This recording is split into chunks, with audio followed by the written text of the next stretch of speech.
Maharashtra TV news, आवाज सर्वसामान्यांचा। Breaking news. Renapur परिसरातील 14 गावातील शेतकऱ्यांचा आष्टीत चक्का जाम।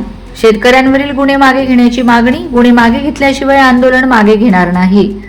गडचिरोली जिल्ह्यातील चामोर्शी तालुक्यातील रेणापूर परिसरातील 14 गावातील शेतकऱ्यांनी भूमी अधिग्रहणाच्या विरोधात आष्टी येथील डॉ. बाबासाहेब आंबेडकर चौकात चक्का जाम आंदोलन केले।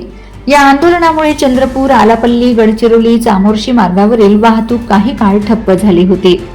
भूमी अधिग्रहणाच्या प्रश्नावरून शेतकऱ्यांमध्ये आधीपासूनच असंतोष असून आता काही शेतकऱ्यांवर दाखल करण्यात आलेले गुन्हे मागे घेण्याची मागणीही आंदोलनकर्त्यांनी लावून धरली।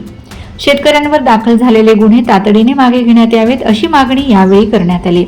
आंदोलनकर्त्यांनी प्रशासनाला ठाम इशारा देताना शेतकऱ्यांवरील गुन्हे मागे घेतल्याशिवाय आंदोलन मागे घेणार नाही अशी भूमिका स्पष्ट केली। त्यामुळे भूमी अधिग्रहणाच्या मुद्द्यासोबतच शेतकऱ्यांवरील गुन्ह्यांचा प्रश्नही आता चांगलाच तापलाय। चक्का जाम आंदोलनामुळे प्रमुख मार्गावरील वाहतूक विस्कळीत झाल्याने वाहनांच्या रांगा लागल्या होत्या। आंदोलनाची माहिती मिळताच प्रशासन व पोलिसांनी परिस्थितीवर लक्ष ठेवले। 14 गावातील शेतकऱ्यांचा आक्रमक पवित्रा आणि गुन्हे मागे घेण्याच्या मागणीमुळे आंदोलनाला आता नवे वळण मिळाले आहे। शासन व प्रशासन शेतकऱ्यांच्या मागण्यांवर कोणती भूमिका घेते याकडे संपूर्ण गडचिरोली जिल्ह्याचे लक्ष लागले आहे। वंदे महाराष्ट्र टीव्ही मीडिया प्रतिनिधी हरेंद्र मडावी, गडचिरोली।